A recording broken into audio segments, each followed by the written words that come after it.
Chautauqua County headquartered Howard Hannah Holt Real Estate offers comprehensive residential and commercial real estate sales, leasing and related services, including real property appraisals, property management, development services, vacation property rentals, and traditional rentals.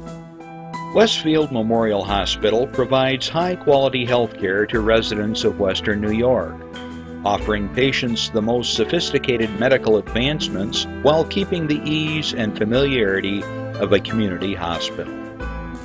Support for Chautauqua Sunrise has been provided by WRFA 107.9 FM, Jamestown's public radio station, streaming online 24/7 at WRFALP.com.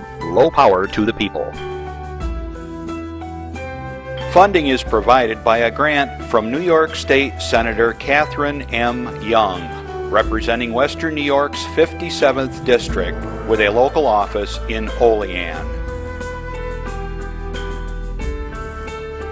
Chautauqua Sunrise is made possible by a grant from Fredonia Place, a continuing care retirement community providing dignity in a modern luxury environment. Meter's Restaurant, a family tradition for over 50 years in downtown Ripley, is a proud supporter of Chautauqua Sunrise. Meter's provides all-day dining, banquet services, and custom catering, specializing in pie.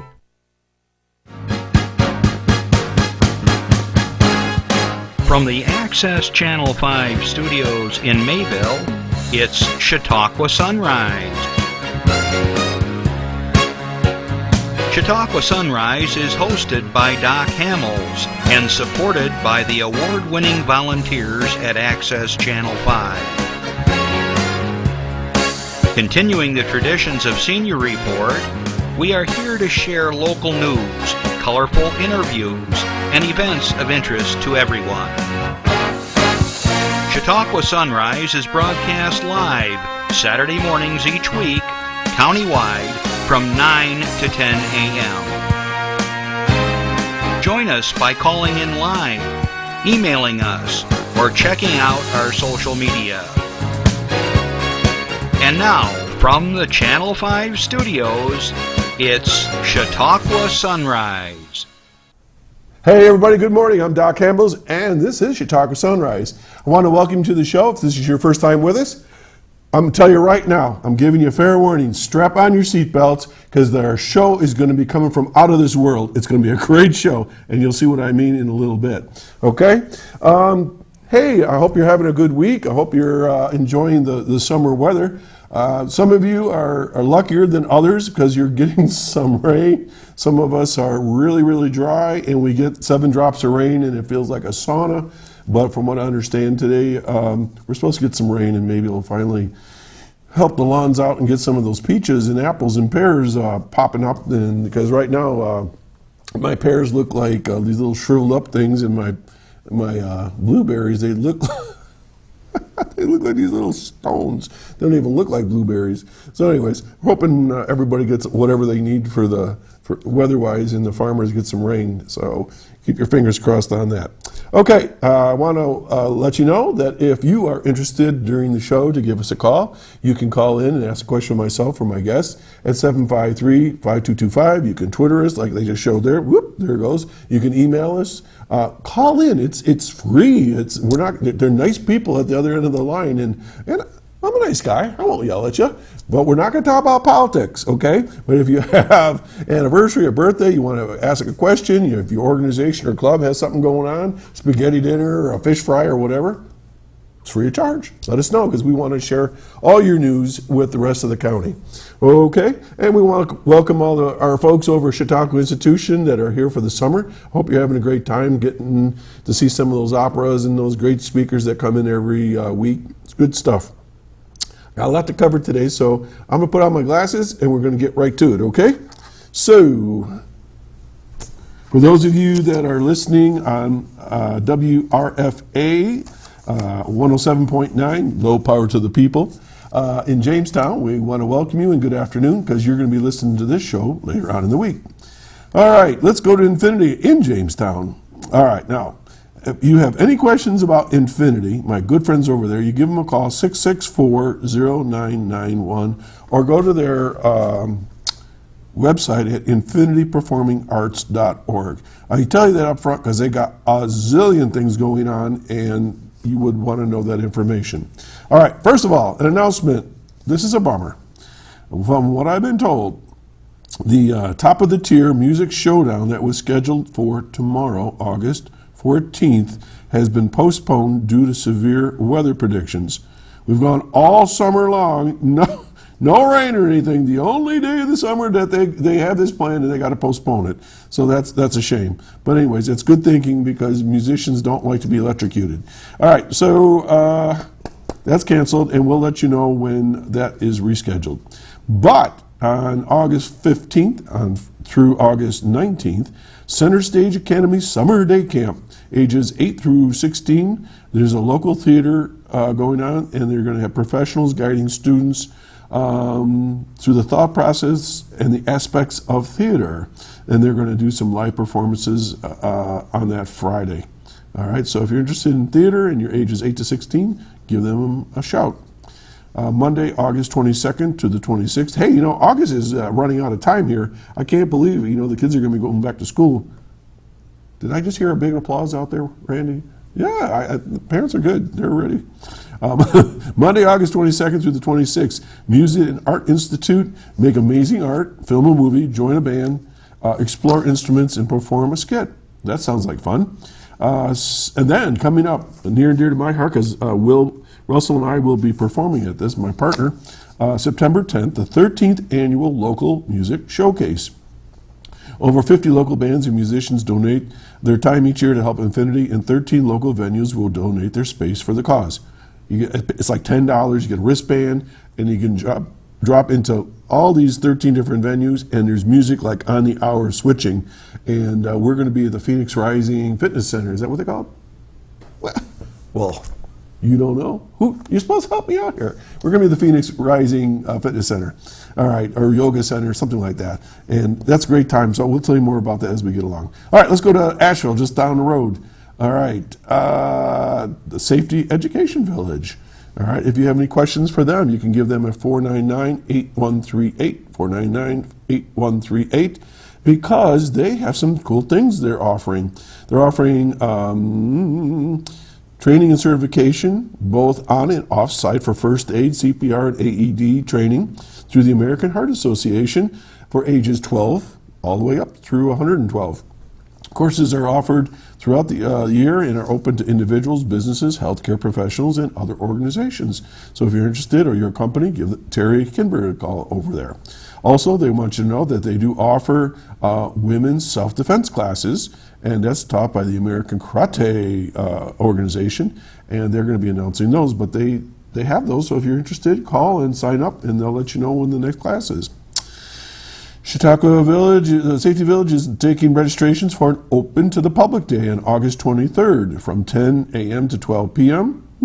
The purpose of this is to give families the opportunity whose children or grandchildren have not been able to attend classes with their school. Perhaps they were sick that day, or you're from out of the area and you want to check this place out. It's awesome.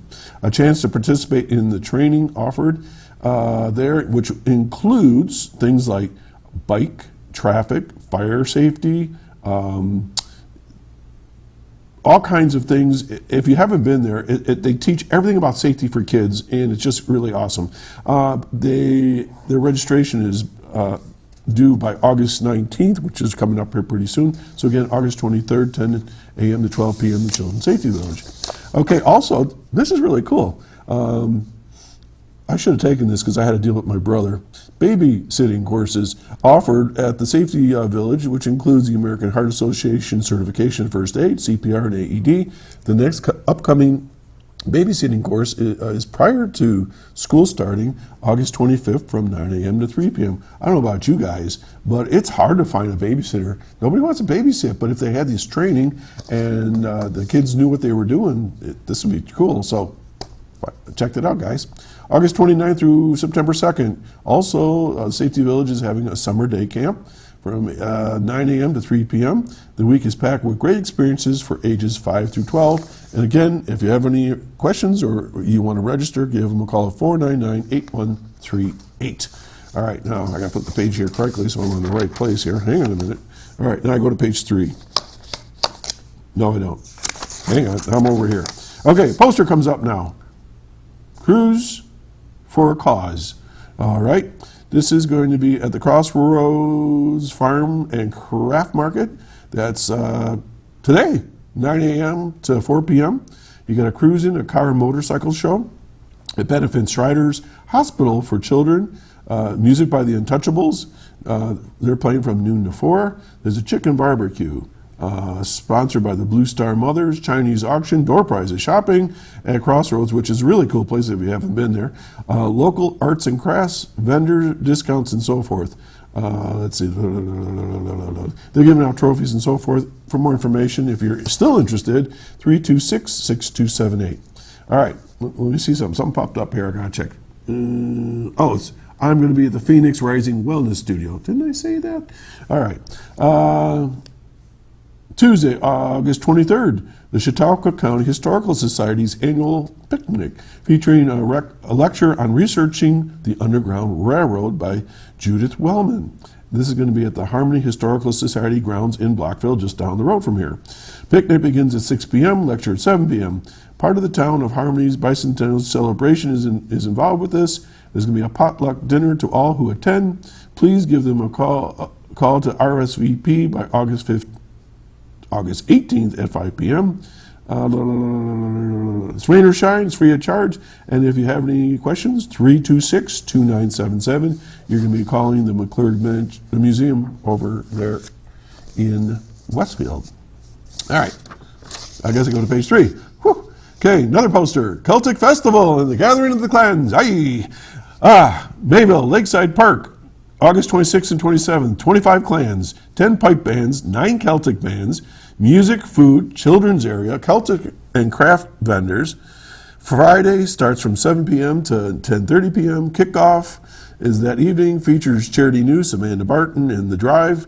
Saturday, 7 p.m. to 10:30 p.m. You're going to have a variety of bands playing for there. Admission's $10. Kids under 13 are free. Seniors, I don't know what that means. I guess me, is $8. And for more information, 96highlanders.com or 484-2833. And Doug Clark is going to be calling in next week to let us know more. We're going to have a little chat on the phone.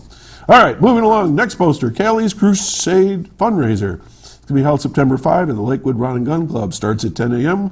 with a motorcycle ride, followed by a 5K color run. Also included is going to be a cornhole tournament, kids games and activities, meet and greet with princesses and superheroes.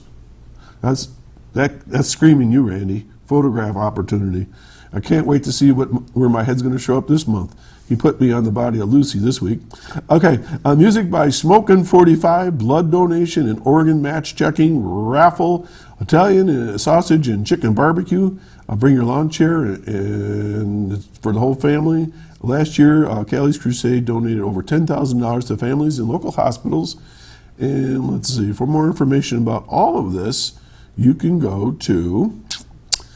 It's all one word, Callie's, K-A-L-L-I-E-S,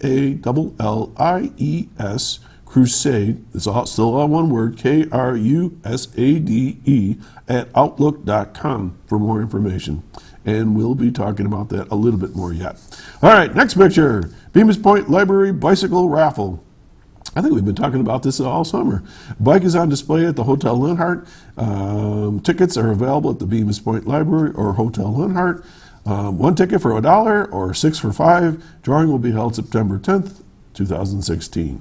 Okay, let's go to Ripley, my hometown. Ripley's Veteran Roll of Honor is having their 6th annual Golf Scramble on September 10th. 9:30 a.m. Shotgun start at Lakeside Golf Course in Route. Let me try that again. 9:30 a.m. Shotgun start at Lakeside Golf Course, Route 5, Ripley, New York. There are no commas in this thing. A 2-person scramble for 9 holes, door prizes, and 4 skill holes. Open for the first 40 golfers to sign up. It's $20 for Lakeside members and $30 for non-members. Non-golfers can sponsor a hole for $50 or donate a door prize. You can sign up with Patty at Lakeside at 736-7637. You can contact Dan Molson at 736-4395 or my good friend Bob McIntosh at 736-5114. All right, one more. Okay, Grape Discovery Center down the road in Westfield. They're having a cruise in. There's another poster. It's going to have a pig roast and live music. Lakeshore Street Rod Association. This is all going to be on August 27th, noon to 5. The rain date is the next day on Sunday. They're giving away dash plaques for the first 100 cars, awards for top 10 cards, pig roasts by Ivory Wynn Acres of Stockton, dinner from all local products, $12 for adults, $6 for kids. Hot dogs available for pork substitution. So if you don't like pig, you get pig. A beer, it says beery. I didn't write this, it says beery. Beer and local wine. Oh, I wonder if that's, no, beer and local wine from Lake Erie Wine Country. Live music by Greatest Hits from noon to 2. The Drunken Sailors, I bet, from 2 p.m. to 5 p.m. Local vendors and so forth, 50-50. And my good friend Christina McCain is all in charge of that. And you can give her a call at 326-2003. My last announcement, we don't have a poster. Tonight, 21 Bricks, yours truly will be performing for the Westfield Mayville Rotary Club social. It's $20 at the door. They're going to give you hors d'oeuvres. They give you little free samples of wine, good music. I think so. And it's a good time. So 21 Bricks tonight from 7 to 9 p.m. That's all I got. I'm not going to talk anything more about what's going on in the community. Send in your stuff. Happy to do it. We're going to take a public service announcement break, and we're going to be right back. How can I help my daughter with her reading? Searching for help with Dachshund breeding. No. Let me try. Sarah's bright, but when she's reading, she has trouble sounding out words. Playing world music. What? I give up. Wait, I was trying to show you how Sarah feels every day. Frustrating, isn't it? Redirecting to understood.org. Join parents and experts at understood.org, a free online resource about learning and attention issues to help your child thrive. And we're back. I'm Doc Hamels. You're watching Chautauqua Sunrise, and it is now my pleasure to tell you a little bit about my guest. My brother contacted me, my brother Bob. I only got one brother. He's the younger of the two of us, even though he looks like he's older than me. He really does. He looks older. I keep telling him he needs to retire. He contacted me. He says, I got this guy who's really, really interesting, and he does all this cool stuff. I'm not going to tell you about it quite yet. And I said, what? And he says, no, he's from Buffalo area, and he worked with them and stuff like that. Well, if you know my brother, you got to be cautious. You just never know. Well, anyways, I contacted my guest, and he's everything my brother said. So thank you, Bob, because you're going to watch this later on. I know you are. So I want to welcome Bill Parker and his wife, Linda, who's in the studio, who refuses to be seen on screen or talk, but she's just smiling and nodding and says, don't even come this way. So good morning, Bill, and welcome. Good morning, Chautauqua. Your science fiction author is in the house. All right. You've been practicing that all morning. I've been practicing that all morning. The Chautauqua Science, say that again? I am the science fiction writer. Your Chautauqua science fiction writer is See, in the it's house. not so hard. It's not so easy to talk. It's not. At 9 o'clock in the morning. I'll let you say it. See, I even got you to say it 2 times so that people There you know. go. So I'll give you a little promotion there. Bill, tell me a little bit about how it is that you knew my brother and how you come to be here today. Well, I worked with Bob at American Axle for as many years as American Axle was open. We both closed the place down together. Yeah, I heard that. Yeah, that was sad. A lot of jobs gone. A lot of jobs gone to Mexico and China. But Bob was one of the better ones there. It was full of a lot of really, really good people. How much did he pay you to say that? Well, I'm not supposed to say. It's in the email somewhere. It's in an email somewhere. Okay. So, where are you from? Originally? I'm originally from the Buffalo area. My parents brought me up. I lived in Akron outside of Buffalo for a while. My father was a Cheektowaga police officer for 25 years before he retired. And now I'm living in Elma, a little southeast of Buffalo. It's a It's a right to farm community. What can I say? Is that near East Aurora? Real close to East Orchard Aurora. Park Orchard Park, Okay, yeah. right in there. Okay. Except I get more snow than they do. I know that you find that hard to believe, but I do get more snow than Yeah, it's just the way the snow bands go. It's just weird. It's like what I was talking about the rain. The rain keeps going right around us, and snow does the same thing. It's weird. Yeah, the snow does the same So you're thing. you're the snow capital of Erie County, huh? Oh, I certainly feel like it. The last one that we got was just so huge, it just took my next door neighbor's diesel tractor to dig me out. Wow. And it was a mild winter.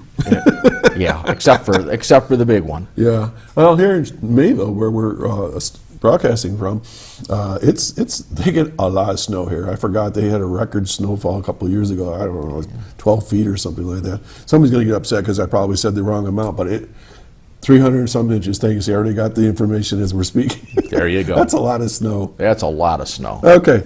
So anyway, so you knew my brother. He contacted me, and I did a little research on you before I contacted you, and from what I could tell, you're everything he said you are.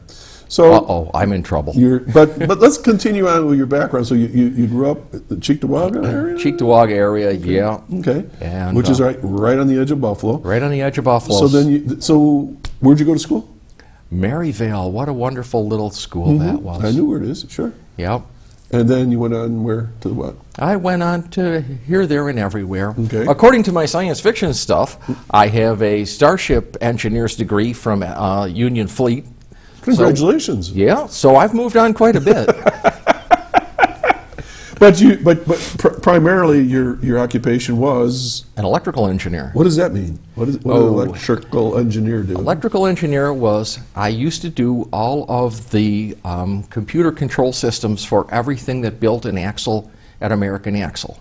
So if it constructed the axle itself, that was my responsibility. So we did, they're called programmable logic controllers and computer data acquisition systems. But if it built an axle, then I did software for it. So you would actually like get the robots to talk to each other, that type of thing? Yeah, get the robots to put the right screw in the right place at the right time. Okay. Fascinating stuff. Some of my robots could pick up a 280-pound axle and throw them at the north wall. That's a major accomplishment. That's not in your bio, so you need to add that. They didn't let me test it. They didn't let me test it either. Wow, this is going to be a great show. I can tell already. So electrical engineering, and but then you have some hobbies I see. I was into martial arts for as long as I can remember. I have a black belt in Ishinryu karate. I've been in Ishinryu karate my whole life, and Say that slower. What? Ishinryu. It means I've never heard that. the one heart way. Okay. It's a combination of two ancient styles, Goju-ryu and Shorin-ryu. And the Goju-ryu is called the hard, soft way. And Okay. Now I got you. the Shorin-ryu is, we kind of think that the Shorin was the Japanese pronunciation of Shaolin, because the Japanese do not pronounce an L. So it became a Shorin-ryu. Okay. So some of my katas are Chinese in origin. Shinto kata and Kusan-ku kata are very Chinese in origin. So you come from a police family. Yep. You are a black belt. You can throw a 280-pound axle against the north wall. Yep. You're an interesting fellow already. I've got all kinds of hobbies. Okay, so that's still not getting us to where we want to get to, but keep going. So you have another interesting one, I think, that you're going to talk about. The next interesting hobby I got into was writing. I had this thing, I love to read. I love literature. I loved science fiction. I started out in high school reading the James Bond novels.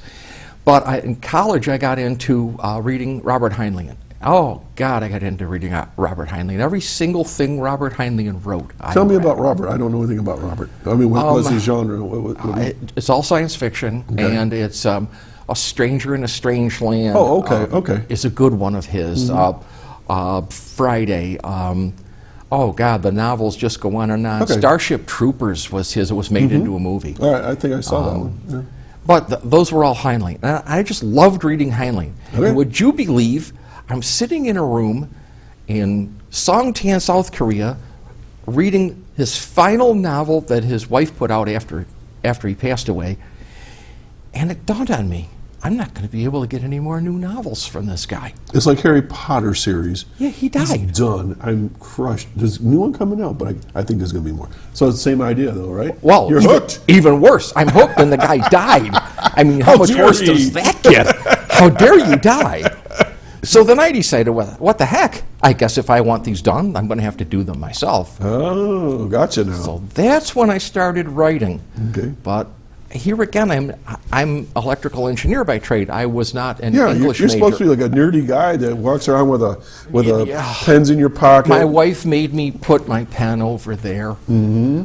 But yes, it's so I sat down. I read every Sherlock Holmes novel. I Oh could God, get yes, my I've done that. hands on. Yes. And I tried to figure out how those were written, and then I tried my handwriting. I wrote some very beautiful stories too, and it just killed me. But I would send them off to a publisher and wait 6 months and Query letters and oh, everything. and it's just horrible. Then you hear nothing and you get rejected, but you don't know why. And but then I got beat up. I had a very wonderful lady take one of my novels, and she said, well, she copy edited it for me. Mm-hmm. All right, that's what I really needed. It was some real serious copy editing. And then she said, well, this is just a suggestion, might add a prologue. So while I was writing the prologue, she retired. And it's like, oh my God. So you got people retiring and dying on you. Now what do I do? Yeah. Well, anyway, took that novel and I sent it off to Double Dragon, who's my publisher in Canada, and I got a contract on it in 19 days. I mean, that was wow. And that was around Christmas time. So she did some good editing for you. So she helped me with a lot of good editing. Okay. And that was really the key to getting started. Once the publisher discovers he can trust you to do a really seriously professional job, then let me see your second one. Okay. So what we did was, he was a year out. So the year before the first novel in this series of 5 Moons is the series. The year before the first novel came out, I got the contract. So I started writing like mad to get the rest of these novels done. And no pressure. No pressure. Don't just. So we got the novels, and I could write a novel in 6 weeks, but then it takes all the editing. Oh gosh, yes. To get it correct, and then it's got to be copy edited, because if it's not perfect, they go 1, 2, 3 strikes, you're out. I mean, seriously, these people are serious about it. It's got to be perfect. So every one of these has to be copy edited and then sent to, I've got a reader group. Then the reader group comments come in. Wait a minute, what's a reader group? A reader group is several select people that you very much trust. Oh, okay, I got you. Right. Okay, well, it's a trust on a number of levels too, because I can't just find somebody who loves to read science fiction, because I can't take the chance that they're going to put my work on the internet and give it away. I can't take that chance. So anyway. So they're like field testing it for you. They're field testing, yeah. And it's some of my harshest critics too, I'll tell you. You get comments like, well, this isn't understandable. I understood it when I wrote it. It's like, what do you mean it's not understandable? Okay, so that's when you do. You sit back and go, oh yeah, I guess I better rewrite that. And once I get everybody, happy, and we're all good, and it gets copy edited one more time, then it goes to the publisher. Then everybody's happy with what they got. I can relate to this somewhat. If you ever do a PhD, it's this never-ending writing process. I got all the way done with my PhD paper, and the guy says, "Well, it's fine, but now you have to move every single one of your references over 1 space because you use 3 spaces instead of 2." That sounds simple. It throws off all your pagination, and it made me crazy. But you get that far, you're going to do it. Yeah. And now you find that you're writing towards 2 different media. I have my paperback books here. They're done in a 6x9 paperback. But the electronic media is what comes out almost instantaneously after the publisher decides to release everything. He puts it out as an electronic. And people buy these for their Kindles, for their Nooks. You can read the electronic ones on an iPad, on your computer. people read them on their cell phones. Sure. Probably at work when they shouldn't be. Imagine Imagine that. that. But people read them on every kind of imaginable, and if you buy them in the electronic format, what you also get is it's a lot cheaper. And you can keep 20, 30, 40 novels on that one. Sure. You know, you go on a vacation, you're all set. you're all set. You don't Yeah, have to if pack all you're those if you're books. an avid reader. Okay, let's go back and roll the tape back a little bit first, because we've left off, I think, an important part of your background that you haven't talked about yet, and that's your photographic endeavors, because I think that's important here. Oh, it goes back to the days, my younger days. Modern Astronomy magazine was run by a good friend of mine, and his name is Dale Hankin, and he's long since passed away. You have a bad problem, don't you?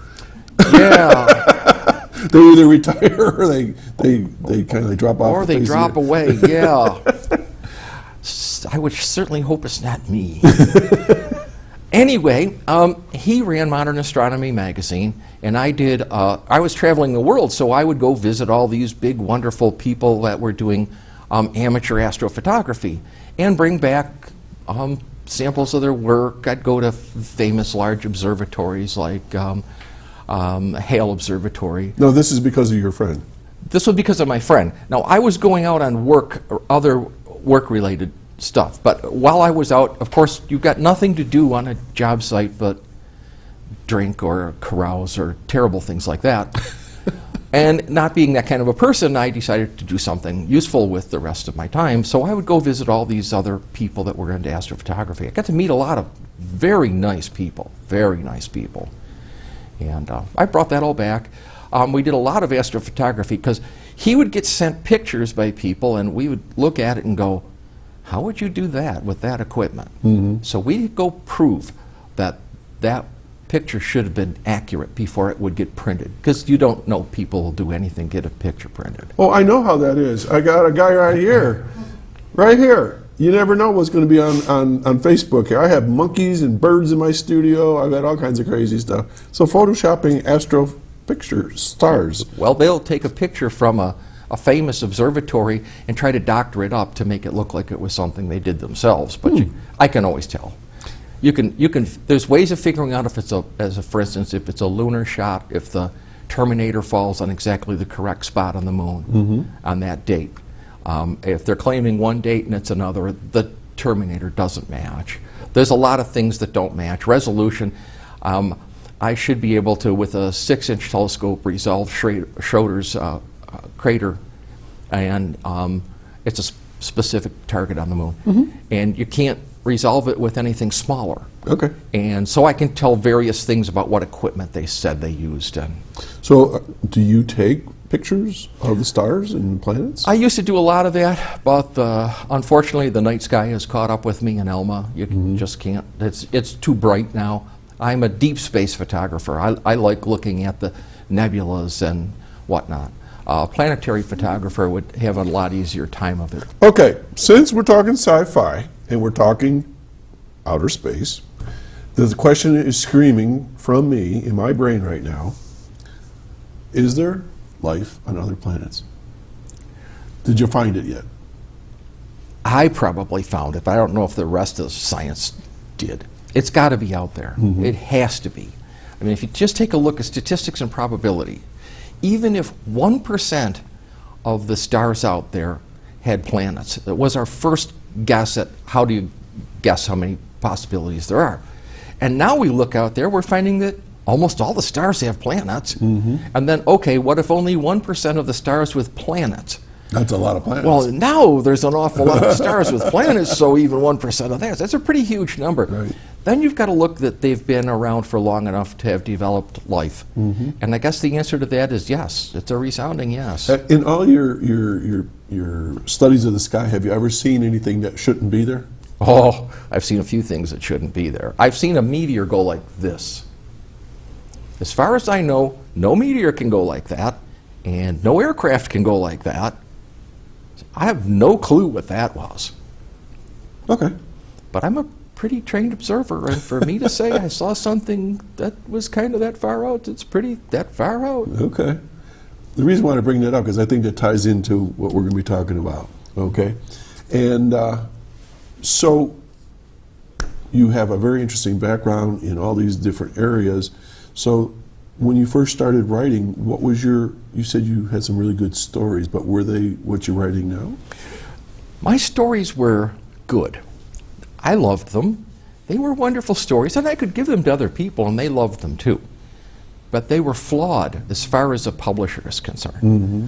I didn't have enough conflict, and they weren't perfect. So you had to start putting things together if you want to get it to a publisher. I had to up the conflict level. If you think about what you really read, it's got you right here on the edge of the, or just reading like a mad maniac. And it starts with the opening. And if you think about the opening to a really good book, I mean, what's things that you remember? How about Call Me Ishmael? Right. It was the best of times. It was the worst of times. It was the winter of my discontent. You remember these famous openings from books. So what's your famous opening? Oh, I've got a bunch of them. No, just give me one. Well, then I can always use it. I can say, well, this is a Parkerism. it's one that I haven't published yet. So It's in the. It's can in the. you give us a it's- little flavor? It's this person's mother had passed away, and he felt as though he were totally crushed. Okay. But today was the day he died. I mean, when you think about that, metaphorically speaking, something inside of him finally went Okay. and broke. That was it.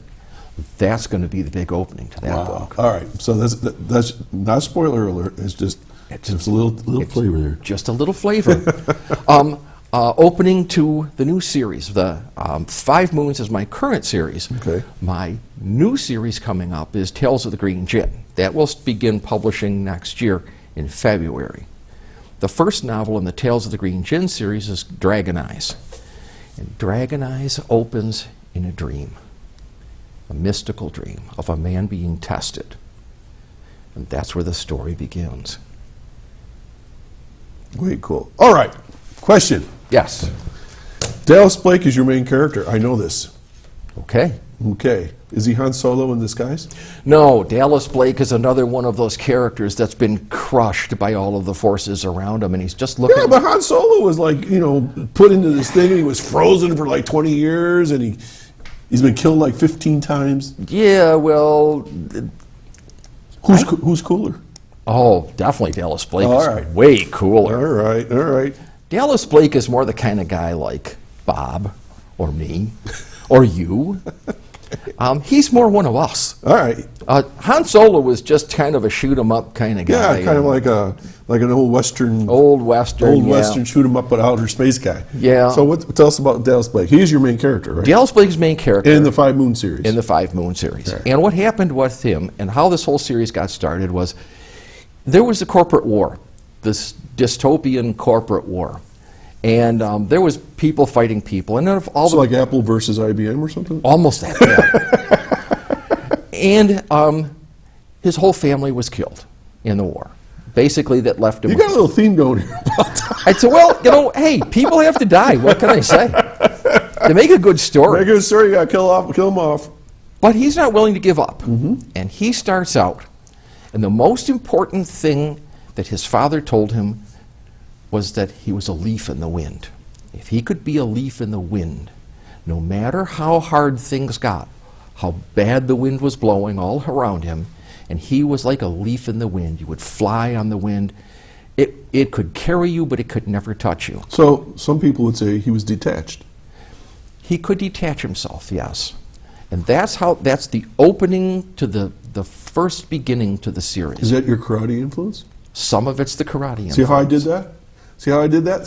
See, I laid the table out here. Now I can keep going back to the various dishes that you've been eating out of. There you go. There you go. But detachment is all that, is being able to break away from the emotion or whatever. Right. Or just look at life and say, fine, you're crazy, but I'm over here. That's where the story began.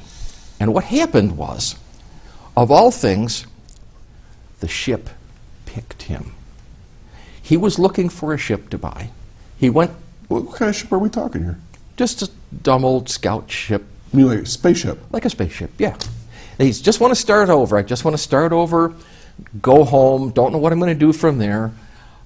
This is where I'm going to start. I'll just buy a ship, and I'll work my way home. All right, what's the name of this book? The first book was 5 Moons Resurrection. 5 Moons Resurrection. There it is. Is that her? There we go. All right. So for our friends, WRFA, I told Bill we were going to describe each one of these to the best of my ability. Let me describe it, and you tell me if I'm right or wrong. I'm looking at a blonde woman. Am I looking at a blonde woman? Blonde woman. Lots of hair, lots of blonde hair, and she's got this huge, I don't know, photon phaser gun thingy pointing right at me, and then it looks like a bunch of buildings in the back that have been like nuked. Yeah. All right, so things aren't good. So things aren't good. But she's smiling. She looks dangerous to me. She is. All right, did I get it right? You got it. Okay. That's the entire picture that you wanted to give the reader to buy the first book. Mm-hmm. All right, we got to let you be interested in what this book is about, and that's kind of the heart of it. What's her name? Her name is Mariah. Does she die? Oh, don't tell me. I don't want to know. I don't want to know. I don't want to know. So Mariah, is she friends with Dallas? She drives him crazy. So they're married. Kind of like that. Okay, so where does this all take place? It all takes place in a number of various planets where they have to go, and Dallas's thing is he wants to be an upstart kind of guy. Okay.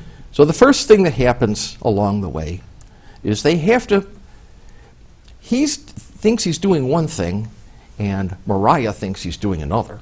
They're married. They're married. Whether or not they had the wedding ceremony, it doesn't matter. They're married. His friends, who are a bunch of ruffian kind of people, Dallas is recon flesh and recon bone. I mean, this guy is as tough as they come. His friends are kind of like that. Dallas is more of the intellectual member of the group, if you want to think of it that way. And his friends bring him the body of a friend who had died. And the thought going was that, well, you don't want to bury your friend on one of these pilgrim planets with all of these pilgrims. He belongs with outworlders. And the outworlders are the tough people that make it where civilization is thin. So they wanted to send him home to one of the outworlds to be buried. But all that Mariah sees show up at the ship is this metal thing. She thinks it's a quantum torpedo. Oh. So all the way she's thinking that they're doing something bad. That's kind of where this whole thing goes. This whole thing with the and so there comes portions of the story where Mariah's going one way and he's going the other. There's portions of the story where you think they're headed in one direction and something else happens. But that's where the first story is headed. So you're twisting the reader and twisting the reader. Well, there's a number of stories going on. There's actually Mariah's whole story. Okay. And there's other members of the crew here. There's Jessica, who is an oversexed hippie-type young woman, and she's got her own issues. And there's Hack, who was the engineer, but he's an android. And there's Jane, who is another android, and she's very motherly. And but there's a all motherly these, android. A motherly android, but there's a reason. Who knew? Who knew? Yeah. And so that's where we're headed. We're headed down the road with all these characters, and again, it's the, you know, he wants to make a difference. He wants a difference to start with him. So what does Dallas do for a living? Well, he's going to carry some freight from world to world, he thinks, but this was how he thinks he's going to start. So what happens is they get a mission, and the mission was to save a young girl. Okay. Now, it's not like a mission in the pilgrim world, where, of course, they have all these cops and things to take care of stuff like that. In the outworlds, if you want justice, you've got to pay it. So it's like the old Wild West? It's kind of like the old Wild West. Or early frontier in America. And or the early frontier in America, okay. Very much.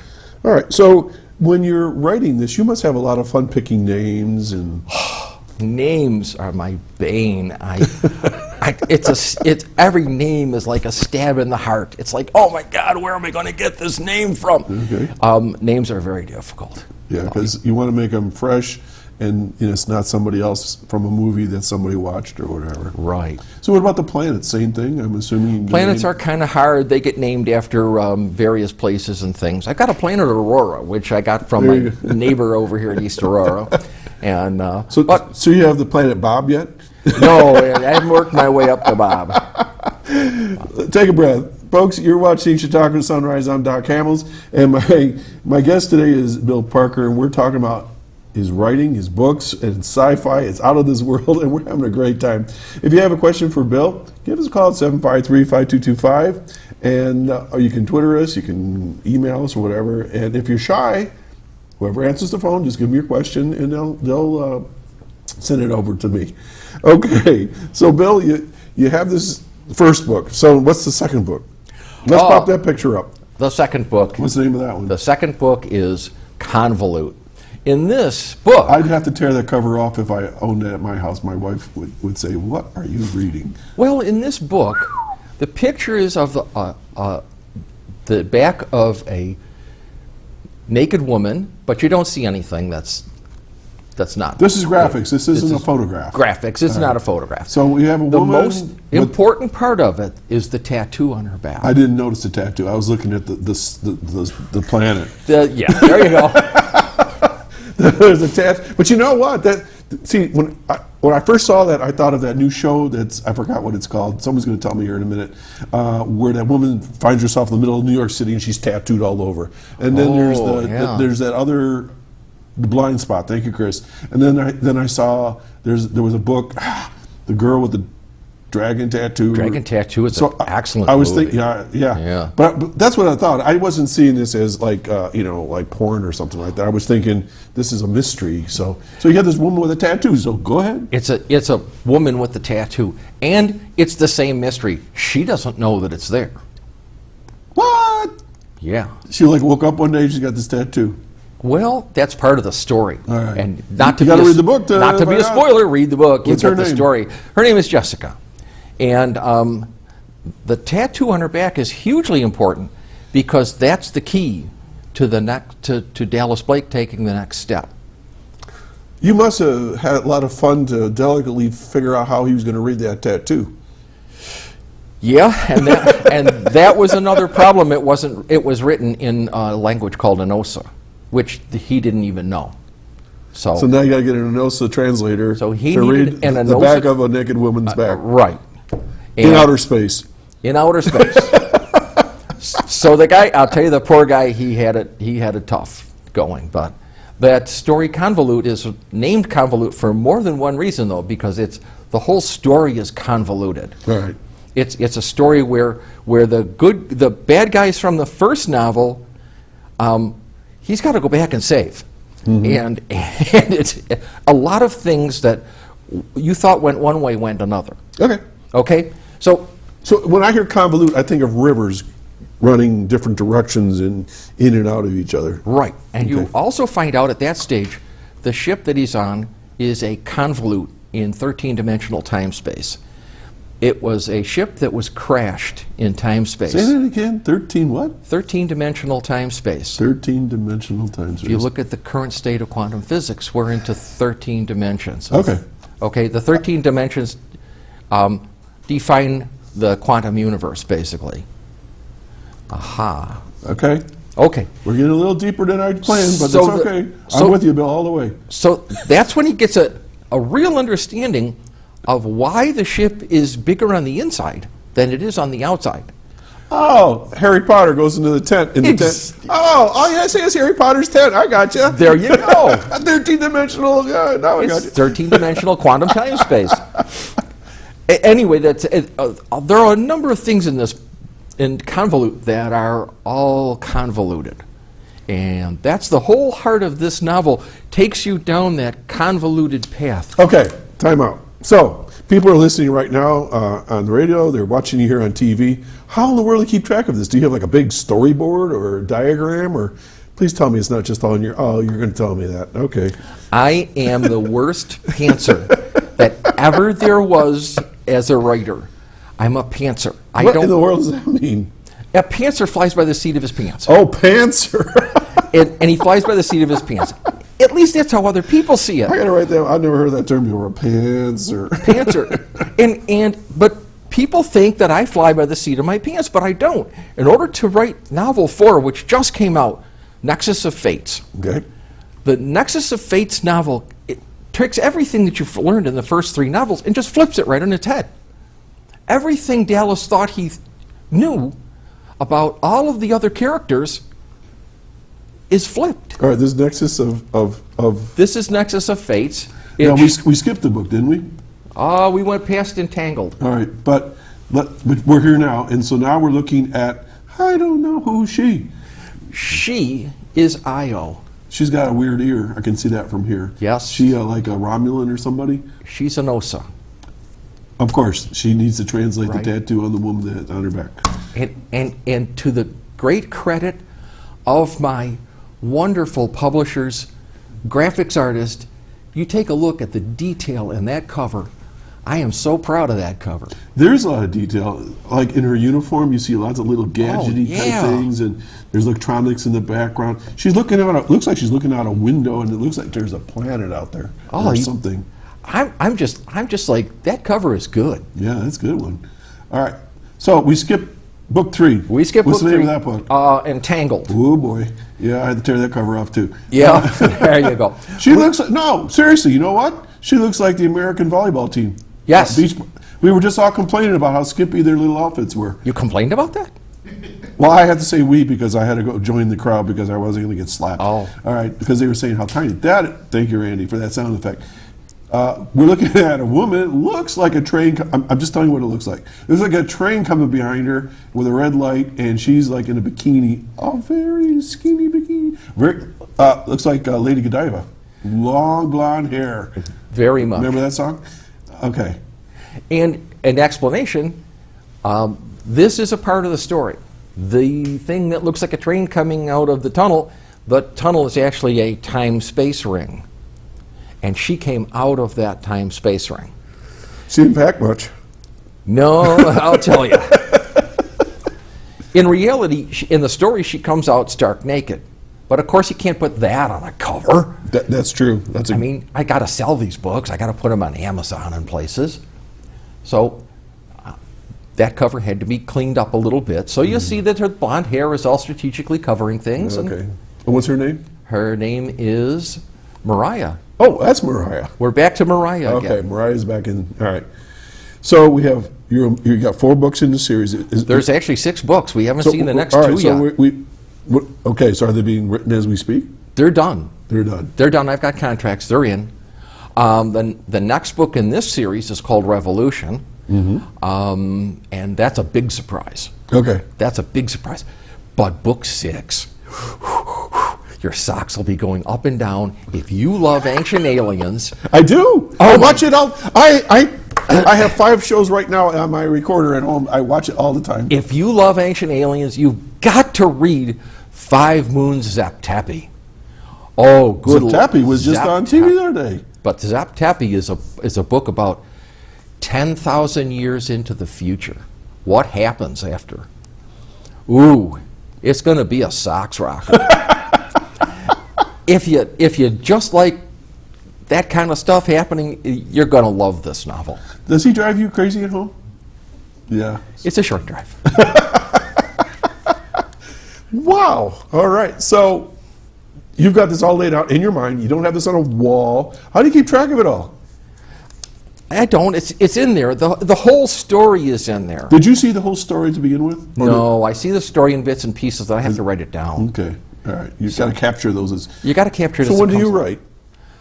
When do I write? Yeah, during mostly the in the morning. I'm a Morning. morning person. See, you're not. I am. No, I write at night. I get up at 5:30 in the morning and I go to McDonald's and I used to sit with a whole bunch of elderly gentlemen who were retired. Please tell me they all died, right? They all died. Yep. They all died. I knew that was coming. I'm waiting for a drum. No, I'm staying way over here. I'm not elderly. I'm not kidding you. I'm the last man standing. I'm it. You're a pantser. I'm a pantser. I'm it.